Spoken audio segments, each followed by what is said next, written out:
Quand on regarde le globe terrestre, il apparaît évident que l'Amérique est une île, parce qu'elle se suffit à elle-même et qu'elle est entourée d'eau.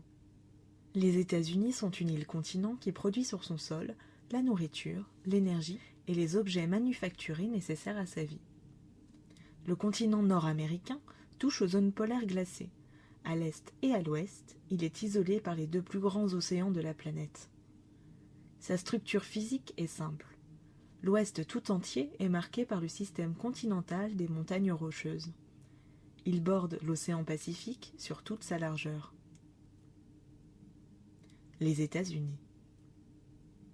Les États-Unis d'Amérique s'étendent sur 9,6 millions de kilomètres carrés.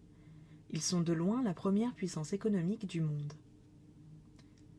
L'État de Washington, au nord, a des rivages presque scandinaves, autour de la grande ville moderne de Seattle. À l'ouest, San Francisco est une ville à l'européenne, située dans un site magnifique. Sur l'Atlantique, à l'est, on trouve à l'opposé une chaîne jurassique, les Appalaches, qui culmine à 2000 mètres et s'étendent du Saint-Laurent à l'Alabama.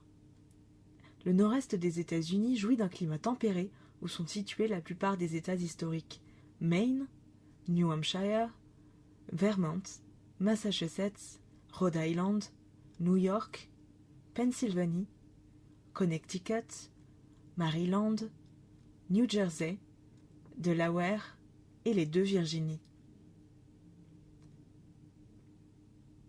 Au centre, une vaste plaine, la prairie, qui est continentale et drainée par un système lacustre et fluvial puissant et complexe. Cet ensemble lacustre de 260 000 km² est plus étendu que la Grande-Bretagne et constitue la plus grande réserve d'eau douce de la planète. Ces lacs servent de frontière avec le Canada, et seul le lac Michigan appartient totalement à l'Union. Au sud, les Carolines, la Géorgie, l'Alabama, le Tennessee, la Louisiane et le Mississippi restent très marqués par la guerre de sécession. La Floride était quant à elle un vaste marécage. Le Texas est un monde à lui seul.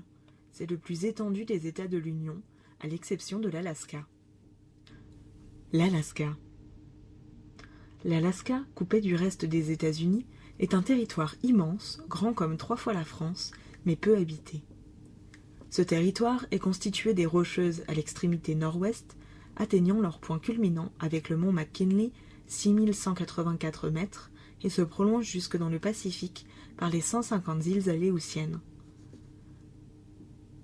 L'intérieur de l'Alaska a un climat sibérien, drainé par le grand fleuve Yukon. Au nord domine la toundra.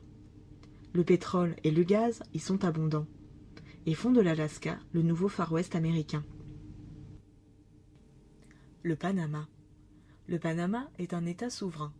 Cependant, il constitue un protectorat des États-Unis qui l'ont créé.